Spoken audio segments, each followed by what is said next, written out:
এমন ৩টি বিষয় রয়েছে, এই বিষয়গুলো মেনে চললে আপনার কখনোই আল্লাহ চাইতে আপনার ব্রেস্ট টিউমার হবে না। এর ১ নাম্বার বিষয়, আপনি সুগার, ভাত, আলু, চিনি, রুটি, গম, সয়াবিন তেল, ভাজা, পোড়া, বাহিরের খাবার, ফাস্ট ফুড, কোল্ড ড্রিঙ্কস, মদ্যপান এই সকল অযাচিত বেশি খাবার খাবেন না। বিশেষ করে সুগার এবং বাহিরের খাবার এবং মদ্যপান এগুলো থেকে আপনি নিজেকে বিরত রাখবেন। এটা হচ্ছে ব্রেস্ট টিউমার না হওয়ার একটা গুরুত্বপূর্ণ বিষয়। আপনি যদি এটা মেনে চলতে পারেন তাহলে আপনি সবল। যে দেহে সাধারণত সুগার পায় না, ক্যান্সারের বা চিনি পায় না, সে দেহে সাধারণত ক্যান্সার বাসা বাঁধতে পারে না।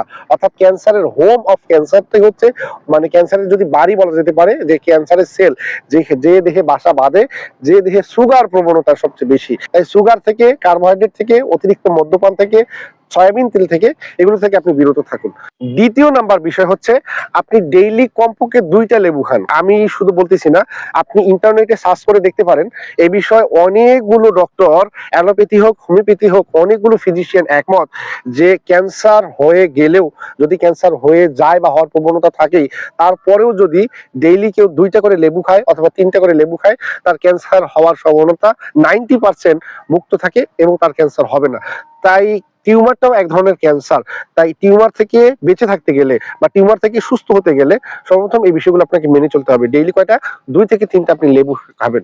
তৃতীয় নাম্বার যে বিষয়টা, সেটা হচ্ছে আপনি পরিমাণ মতো কাঁচা হলুদ, কাঁচা হলুদ অর্থাৎ যেটা আমাদের মাটি খুঁড়ে পাওয়া যায়, এই কাঁচা হলুদটা আপনি চিবিয়ে, আমার আঙ্গুলের যতটুকু দেখাচ্ছি এতটুকু চিবিয়ে সকালবেলা এবং রাত্রেবেলা ঘুমানোর পূর্বে ১ গ্লাস পানিতে মিশিয়ে, অর্থাৎ খেয়ে ১ গ্লাস পানি খাবেন। এই কাঁচা হলুদ ক্যান্সার দেহে, অর্থাৎ ক্যান্সার হবে না, ক্যান্সার প্রতিরোধক যদি কোনো পণ্য থাকতে পারে বা যদি কোনো ভেষজ থাকতে পারে, তার জন্য এই একটা প্রোডাক্ট রয়েছে, তাকে ক্যান্সার হবে না। এরপরে আরেকটা সুন্দর রয়েছে, এটাও একটা ন্যাচারাল, সেটা হচ্ছে বাদামি লেবু অথবা আমরা যেটা জাম্বুরা বলে থাকি।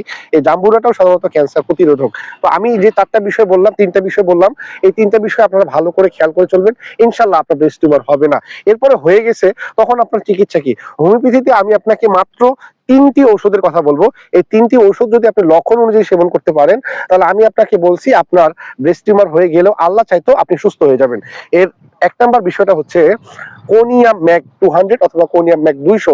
বিশেষ করে যে সকল মেয়েদের বা যে সকল মা বোনদের সাধারণত মানে ব্রেস্ট টিউমারটা শক্ত হয়, বিশেষ করে অতিরিক্ত ইনজুরি বা চাপ অথবা ফোর্স অথবা যে কোনো ধরনের ইনজুরি জনিত কারণে যার ব্রেস্ট টিউমার হয়েছে, তাদের জন্য একটা পারফেক্ট প্রোডাক্ট হচ্ছে এই কোনিয়াম। অর্থাৎ ব্রেস্ট টিউমারের একটা one of the best medicine হচ্ছে এই কোনিয়াম ম্যাগ 200। এরপরে রয়েছে এস্ট্রাফিশিগ্রা। বন্ধুরা, বিশেষ করে যারা ভুল অপারেশন জনিত কারণে ব্রেস্ট টিউমার হয়েছে, তাদের জন্য